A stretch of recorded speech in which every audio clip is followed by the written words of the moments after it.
अस्सलाम वालेकुम नाजरीन, मैं हूं जमशेद अंसारी। नाजरीन, आज की इस वीडियो में अफ़गानिस्तान की सूरत हाल के हवाले से चंद मज़ीद अपडेट्स का जायज़ा लेने की कोशिश करेंगे।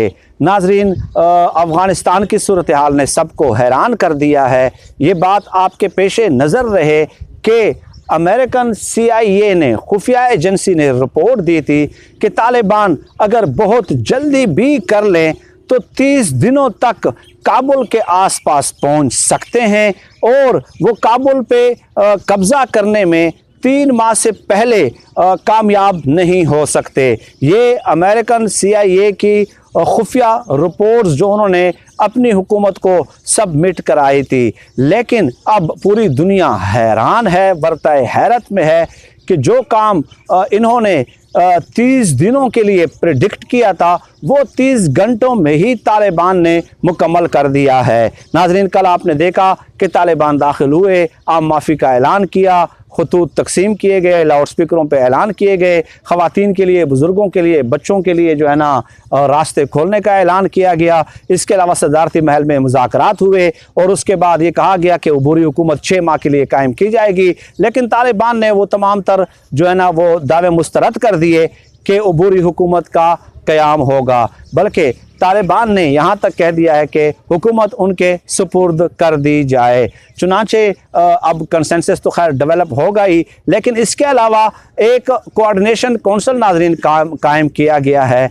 जिसमें गुलबदीन हिकमतयार, हामिद करज़ई और अब्दुल्ला मौजूद हैं और वो इक़्तिदार की मुंतकिली के हवाले से जो एक तरीक़ाकार है वो तय करने की कोशिश करेंगे। ठीक है, तो ये तो डेवलपमेंट्स थी जो यकीनन जिनसे आप आगाह होंगे, जिनसे आप वाकिफ़ होंगे। अब नाजरीन, सूरत हाल ये थी कि वहाँ पे चूँकि एकदम से ये दाखिल हो गए काबुल में, तो अमेरिकन जो सफारतकार हैं और जो सफारती अमला है वो वहाँ पे महसूर हो गया, तो वहाँ पे उन्हें एयरपोर्ट पे ले जाया गया है। यानी कि अमेरिकन जो सफारत खाना है वो अमलन शिफ्ट कर दिया गया है काबुल एयरपोर्ट पे और वहाँ पे जो अमेरिकन हेलीकॉप्टर्स हैं, अमेरिकन तैयारे हैं, उसके ज़रिए उन्हें जो है ना महफूज मकाम पे मुंतकिल किया जा रहा है, किसी दूसरे मुल्क मुंतकिल किया जा रहा है। इसके अलावा नाजरीन, ये जो कोऑर्डिनेशन कमेटी का मैंने बताया कि गुलबदीन हिकमतयार,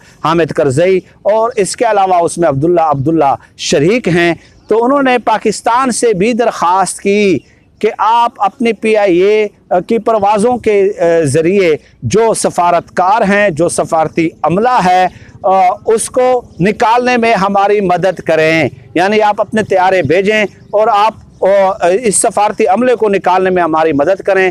चुनाचे ज़्यादातर मगरबी अक़वाम के जो सफारतकार हैं, ठीक है, तो पाकिस्तान के PIA के तैयारे काबुल एयरपोर्ट पहुंच गए हैं और उन्हें बहिफाजत पेशावर या पाकिस्तान के दीगर बड़े एयरपोर्ट्स पे उतार लिया गया है और वहाँ से उन्हें अपने अपने मुल्कों की तरफ रवाना किया जाएगा। तो काबुल एयरपोर्ट पे सूरत हाल ये है कि पाकिस्तान ने अमन के लिए एक पड़ोसी मुल्क का हक अदा करते हुए एक बार फिर जो है आलमी अमन में अपना किरदार अदा किया है और यही पाकिस्तान के ज़िम्मेदार रियासत होने का सबसे बड़ा सबूत है कि पाकिस्तान ऐसे मौके पे हमेशा अपनी ज़िम्मेदारियों से आशना रहता है और अपनी ज़िम्मेदारियां पूरी करने में कतई तौर पे कोई तसाहुल और गफलत से काम नहीं लेता। अब नाजरीन, ये भी तो आपके इल्म में है कि अशरफ गनी वहाँ से फ़रार हो चुके हैं और ताजिकिस्तान में हैं। उनका अगला ठिकाना कौन सा होगा और वो क्या सोच रहे हैं और किस तरह जो है ना अब जो काबुल में तालिबान की हुकूमत आने वाली है उसको कैसे डिस्टेबलाइज करते हैं, तो वो डेफिनेटली बाहर बैठ के आराम से नहीं बैठेंगे, दूसरे ममालिक से इमदाद तलब करते रहेंगे और जो अफ़गानिस्तान के अंदर मुख्तलिफ ग्रुप्स हैं वो उन्हें जो है ना फंडिंग करते रहेंगे, सपोर्ट करते रहेंगे और इंतशार फैलाने का वो सबब डेफिनेटली बनेंगे। इस कदर जल्द जो है स्टेबिलिटी आना कोई इस कदर आसान काम भी नहीं है। इसके अलावा नाज़रीन, आपको याद होगा कि चंद तस्वीर भी भारतीय अखबारात की जीनत बनी थी, अफ़गानिस्तान के अखबारात की जीनत बनी थी और उस पर बड़ी बगलें बजाई गई थी कि भारत ने जो है ना Mi-35 हेलीकॉप्टर जो है अफ़गानिस्तान को गिफ्ट दिए थे। ये हेलीकॉप्टर दरअसल रशियन हेलीकॉप्टर हैं, पाकिस्तान के पास भी मौजूद हैं, लेकिन भारत ने बहरहाल रशिया से लेके वो असला ख़रीदता रहता है अमेरिका से और रशिया से, तो फिर जो है ना उन्होंने वो दे दिए थे, गिफ्ट दे दिए थे अफ़गानिस्तान को।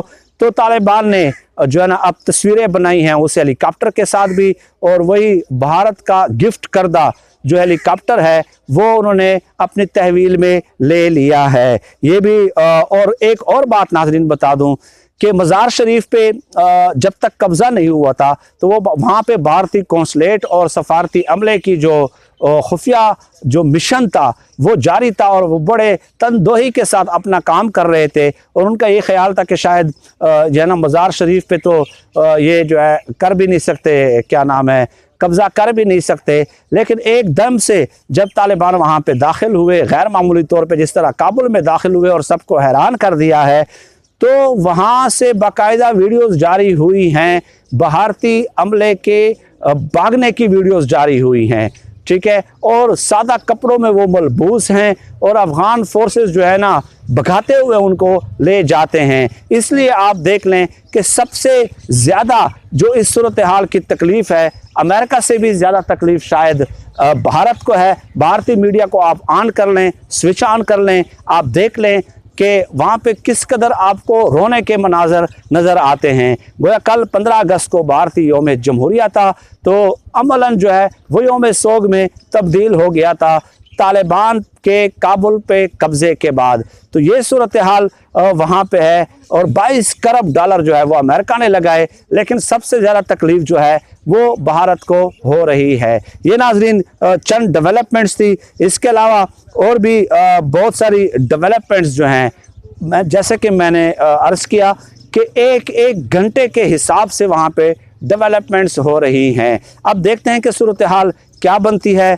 तालिबान जो है किस तरह इंटरनेशनल कम्युनिटी को जो है ना इंगेज करते हैं, माजी में जो उन्होंने गलतियाँ की थी उन गलतियों का किस तरह वो अजाला करते हैं। डेफिनेटली माजी में उनसे बहुत सारी गलतियाँ हुई थी, लेकिन इस बार जब वो काबुल में दाखिल हुए तो उन्होंने आम माफ़ी का ऐलान किया, बहुत सारे ऐसे इकदाम उठाए काबुल में दाखिल होते ही, जिससे ज़ाहिर होता है कि इस बार इन्होंने जो है ना फ्लेक्सिबिलिटी, लचक ज़ाहिर करने का जो है ना सोचा हुआ है, और एक मरबूत हिकमत अमली के साथ शायद ये आए हैं इस बार हुकूमत करने के लिए। लेकिन ये वक्त साबित करेगा कि इनका वज़ीर ख़ारजा, वज़ीर ख़ज़ाना, वज़ीर दाखिला और जो दीगर अमूर होते हैं इंटरनेशनल कम्युनिटी को इंगेज करने के हवाले से किस तरह वो इस पूरी सूरत हाल को इंगेज करते हैं। और एक बात और बता दूं नाज़रीन कि भारतीय जो सफारत खाना है उसमें अब उल्लुओं का राज है, सिर्फ उल्लू का राज है वहाँ पे, और कोई भी नहीं है, कोई बंदा नज़र नहीं आता। लेकिन 5 ममालिक के जो सफारत खाने हैं वो बदस्तूर काम कर रहे हैं, जिसमें ईरान शामिल है, पाकिस्तान शामिल है, तुर्की शामिल है, रूस शामिल है, और इसके अलावा चाइना है। ये 5 मुल्कों के सफारत खाने बदस्तूर वहाँ पे काम कर रहे हैं, और सफारती अमला भी उनका वहाँ पे मौजूद है। तो नाजरीन इस वीडियो में इन्हीं गुजारिशात पे इक्तिफ़ा करता हूँ।